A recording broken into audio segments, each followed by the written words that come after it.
Hello world, and we are back. My name's KyleFischl, and this is going to be episode 107 of my poker vlog. For this episode, I play a 2-5 no-limit hold'em session at Orange City Racing Car Club, and I have a bunch of hands to go over, so we're going to get right into it.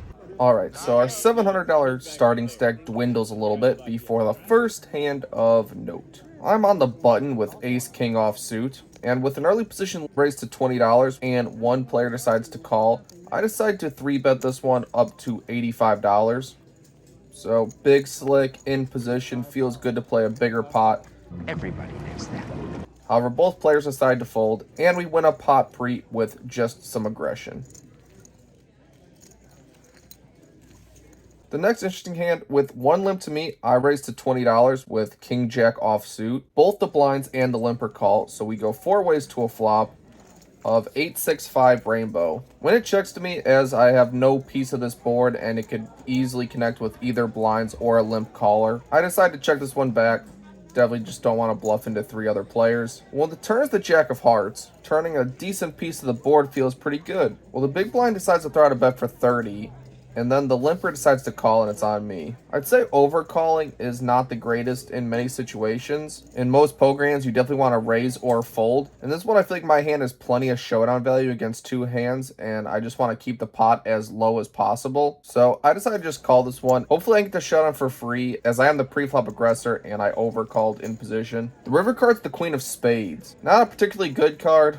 I no longer have top pair. For some reason, it doesn't give any pause to the big blind, who bets $85. The middle position player folds, and then it's on to me. I actually think about this one for a little bit of time. There's so many just single pair plus straight draws that miss that I don't want to give up, that would use this queen as a bluff card that I'm ahead of. Then hands that could bet twice, which I would say are pretty much just made straights. I'm not sure 9-10 specifically would lead into 3 other players with just an open-ended. And if you have 9-7 or 7-4, I'd say that's a range that's pretty wide, and I don't really believe this player would be playing that hand. I do beat hands like 8-9, 8-10, 8-7, 6-7, maybe Jack-10, Jack-9. Plenty of pair plus straight draws that bricked that don't want to give up. So all that leads me to make the call, and my opponent has 7-8. So happy the speculative call was correct this time. Could easily went the other direction. Next hand of note. Under the gun race to $15. There is a cutoff player who calls before the button races to $45. Being on the small blind with pocket queens, I really don't want to just call this out of position, even though it's a 3-bet. I feel like that would just be way too tight, and I also don't want to give a good price to the 2 players that are only in for 15. And with plenty of dead money out there, I decide to 4-bet to $200. It folds all the way to the 3-better, who has a very short stack, only 250, so I'm very happy to get in with this particular player. He could have ace-king a lot of the time, as well as a few wider ace-x suited holdings, but either way, we're all in. We're going to see 5 cards.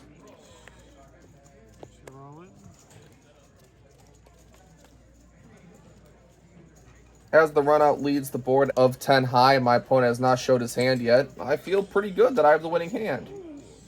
But he eventually decides to flip over the aces that he got it in pre with. Oh, every time. Ah, well. So you get nothing. You lose. Good day, sir. So now that is not $700 right now. Disappointing. Luckily, after this, I moved to a vlogger optimal seat. In this hand, I'm under the gun. I raise to $15. There's one middle position player who calls before a late position player 3-bets to $55. With a suited ace-10, I'm pretty happy to peel. We are plenty deep to make this call profitable, so we make the call, and the flop is 9-7-7 2 spades. As this board is both pretty good for my actual hand and much better for my range, as I'm much more likely to have a 7 than a pre-flop 3-better, I'm preparing to check raise on this board. When I check to my opponent, he unfortunately checks it back. Kind of disappointed in that. For the turn is the jack of hearts. Gives me a gut shot along with my flush draw. On this card, I'm going to try to go for full pot, as I only have ace high showdown value. And if I got a hand like ace queen, ace king to fold here, I'd say is a pretty good result. And if not, we can build a pot for if one of our draws connect and we really fire in on the river. So I bet $100. My opponent calls pretty quickly. Unfortunately for me, the river double pairs the board and makes hearts come through. I mean, I guess this really isn't the worst card to bluff at, as maybe my opponent called like ace king of hearts and may fold to the double paired board. He really shouldn't have a 7 or a 9, and I have all those in range. But in the moment at the table, I was just thinking that I have the hand I hope my opponent could have. I block missed spades and I block a lot of straights. I decided to just give up on this one. I check and my opponent checks it back. He has jack queen and he's gonna win this one. Definitely one where when you see, you wish you would have fired that river bluff at it, but well, it's not the end of the world. Next hand of note. There is an under the gun straddle. I'm in late position with 8-7 of spades. I'm gonna raise this one up to $30. Only the straddler calls, so we are heads up to a flop of 8-6-4. 2 diamonds. Now this board really doesn't connect to my perceived range. However, I bet just to simply deny equity from 2 overcard holding like king, queen, and some diamond draws and things such as that. I continue for $35. My opponent makes the call, and on the turn, 8 of clubs. Now that we somehow have trips, and the fact that my opponent called makes me think he has a flush draw, I'm definitely going to go big with this one. I definitely want to charge my opponent the max to chase his draw, because if he's on a draw and it misses, there is no value to be had on the river. So I reach for about $110, but as I reach for the chips, my opponent folds before I even put it in the middle. Well, we will take it. Next interesting hand. With 2 limps, I'm on the cutoff. I raise to $30 with ace-5 of hearts. Well, one of the blinds and both limpers called, so we are 4 ways to a flop of queen-7 deuce rainbow. Obviously, we brick this board completely. However, we do have position, the pre-flop aggression. We should have the best queens in range out of everyone at the table. So when it checks to me, when the board is this dry, and I feel like a lot of these people can just miss with like jack 10 and 6-4, and even some ace X holdings that aren't ace queen, I feel like we can put a lot of pressure and just win this board with some aggression. So I continue for $65 on the flop. To this bet, the first player folds, the second player folds, the third player calls. Hoping for a heart, would love to turn backdoor hearts so I can continue the bluff story. However, the king of diamonds is a really good card for me. If my opponent did have a weak queen, queen jack, queen 10, any of that, as pre-mentioned, I already still have the best queens, best kickers, but I could also be c-betting with ace king and now continuing when I actually turn top. So on this card, I continue for $175, and luckily for me, it does not take too long for my opponent to fold. So I'm very happy to get a bluff through. I do not do it often, but this one felt pretty good. Please take a moment and subscribe.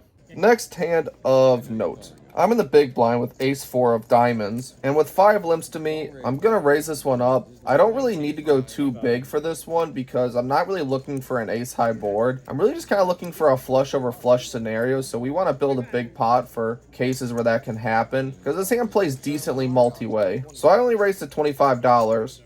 All 5 limpers decide to call, so we're 6 ways to a flop of 5-4-3 rainbow. As we flop a pair of 4s, a gut shot, and a backdoor diamond draw.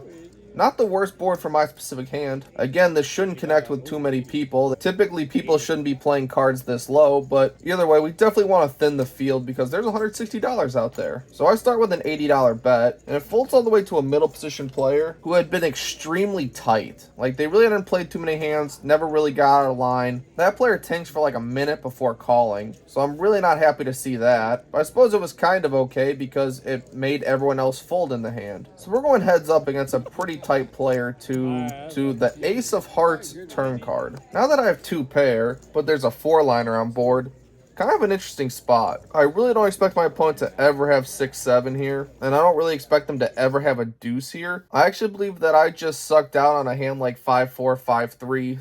I cannot understand a single word you're saying. 4-3, things like that. Just over 2 paired them. I think this pot's pretty good size. I think my hand's strong enough to go into a check call mode. So I check. My opponent decides to check it back. When the river is the jack of hearts, I decide to throw out a weird kind of blocker and very thin value bet. Make it really hard for them to raise me. So I decided to bet $50. And my opponent pretty quickly calls. Pretty happy with that result. I feel like I should have the best hand here a lot of the time. But my opponent has pocket 4s. So yeah, flopped sets definitely pretty good. And we lose that one. Nice hand.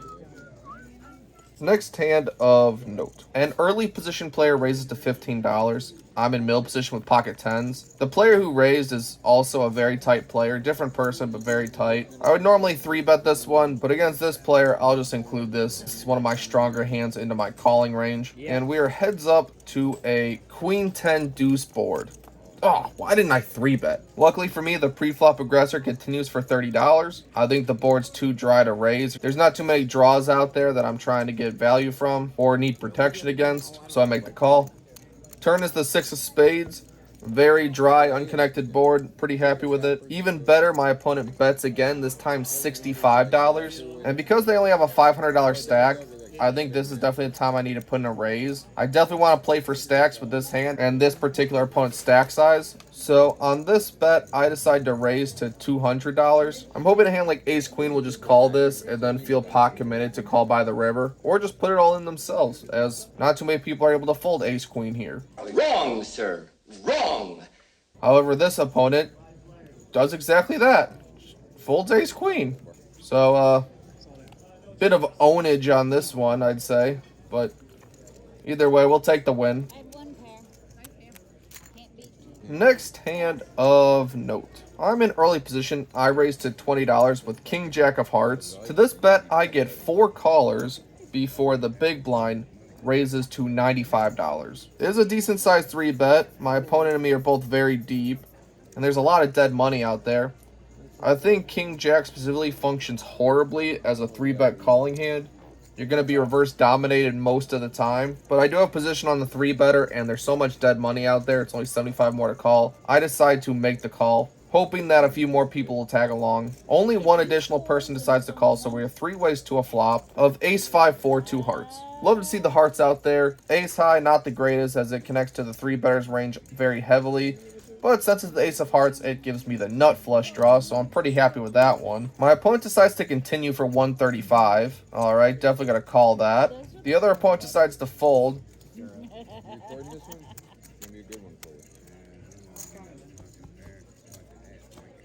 And we see the most beautiful 8 of hearts ever to hit that turn. It's so delectable and so darn good looking. Oh boy, did that one feel good. On this card, my opponent continues for $225. In this hand, I figured he has like a Ace, Queen, Queen of Hearts or something like that. For my opponent to continue when the obvious flush draw completes, I feel like he either has a very strong heart blocker, or he could even have a hand like Pocket Aces where he's just not afraid of a flush. Either way, with both of those holdings, I just believe that there's going to be so much action killing cards on the river that I'm never going to get more money in unless I go for it right now. So I'm just going to jam on this one. You know, my opponent's a 3-better. He has a very strong range. He's bet twice into a flush board. Hopefully he has something that can call off about an $800 raise. My opponent thinks for a very, very long time, almost a full 2 minutes. Doesn't know what to do. Doesn't believe I could have a flush because he claims he has a flush. Doesn't think it's even possible. Tries to talk to me. I don't really say anything. And then eventually he folds. So I'm not really sure if he actually had a flush there. If he did, then this was a massive misstep and a massive overplay on my part. I'd rather not talk about this one. However, I don't see how many 2 heart hands he could 3-bet. That doesn't include an Ace, King, or Jack. So not certain I believe him, but definitely disappointed I could not get stacks in with this one. But my stack's looking pretty good. In for 700, have about 1600 in front before the next hand of note. There's a button straddle. I'm in early position with King, Queen of Hearts. I raise to $30. As usual, 4 different players call, so we are 5 ways to a flop of King 3 3 2 clubs. Very good board for me. I don't think anyone can have Ace King and not 3-bet, especially how active I've been. So because the pot's pretty big and there's a flush draw we want to get value from, I bet $85. Little over half pot. Definitely want to charge these opponents if they choose to draw or call with a worse king. The player who was pretty tight from the pocket 4's Ace 4 hand decides to go all in for about $200. I'm not going to fold for 120 with a king, which should be the best kicker. I just hope clubs don't come. So I make the call. Run out is very clean. And I was not trying to fade clubs as my opponent had King 10. So definitely another good one. Sorry, it's my job. Next interesting hand. I am the button straddler on this one, and with 3 limps, a middle position opponent opens to $60. I have Ace King offsuit. Definitely not going to just call. There's $90 of dead money in there. I'm going to raise this one up to $200. If I took it down right now, it'd be still a pretty decent result. I'll take 90 bucks. But if I'm called, I'm happy to play Ace King in position. Only the middle position player decides to call, so we are heads up to a flop of 9-8-5 all hearts. Having the king of hearts is awesome in this spot. Wish it was the ace, but, you know, we're not going to complain about this one. When it checks to me, I think with my exact hand and my entire range, I should be down betting here. If I had any overpairs or what I actually have, which is just single heart draws, all of which I think function well continuing, so I down bet to $150, and my opponent quickly folds. That's definitely a nice one that worked out well for me. A final hand of note. With 3 limps to me, I raised to $30 with pocket 10s. Well, 2 of the limpers decide to call. The last one decides to go all in for about $200. Well, with all the money in there and the fact that I have pocket 10s, I'm not going to fold for $200. I make the call, and the other players decide to fold. My opponent immediately says that I'm well ahead and he called with a very bad hand, which is always nice to hear. Nah. Oh, definitely. You milk that shit. What do we need? You want you to win? Yeah. I don't know what that means. No more action. These got like 10 or something. I might have. Until the flop is 8-8 deuce, and you're just like, that's a really bad flop that you don't like seeing when your opponent says those words. Even worse when he flips over 7-8. Ah, well, that's disappointing. Until we river at 10, which is pretty gross. But, you know, if you're going to get all in with 7-8 offsuit, these things are going to happen sometimes. It's like you knew it was coming. That's so sick. That's so fucking. And then this last hand, I didn't record until the river. All I can tell you is that I reached the river with 10-6 of diamonds, and my opponent had been betting the whole way and then checks the river to me when I make a full house. In a situation like this, where your hand is ridiculously strong but also ridiculously disguised, as you should never have this hand, I like going big with it, so I bet $375 on this river. My opponent thinks for a long time, very long time, saying how there's no way I could have a 6 here. I can't have a 6 here. I wouldn't call twice with a 6. And then eventually decides to pay it off. And my full house is definitely good on this one. Definitely a good hand to end the session on.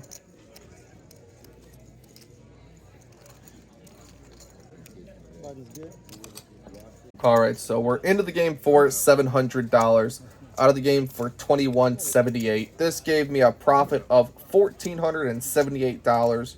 We were there for about 10 hours, which equated to $147 an hour, or 29 big blinds an hour. Yeah, so this was definitely a pretty good one. Happy with the results. Pretty happy with how I played. Think there's some things I could have done better here and there. Overplayed a few hands, but it's going to happen sometimes when you're going for home runs. On a personal note, I'm actually getting married in the next week. Wow, who would have thunk it? So, first and only time, I will throw it out there. Anyone who would like to donate to the channel /wedding fund, I'll leave a link in the description below. And if this video gets a bunch of likes and comments and whatnot, I may even make my own personal vlog style wedding video. Let me know if you're interested in that.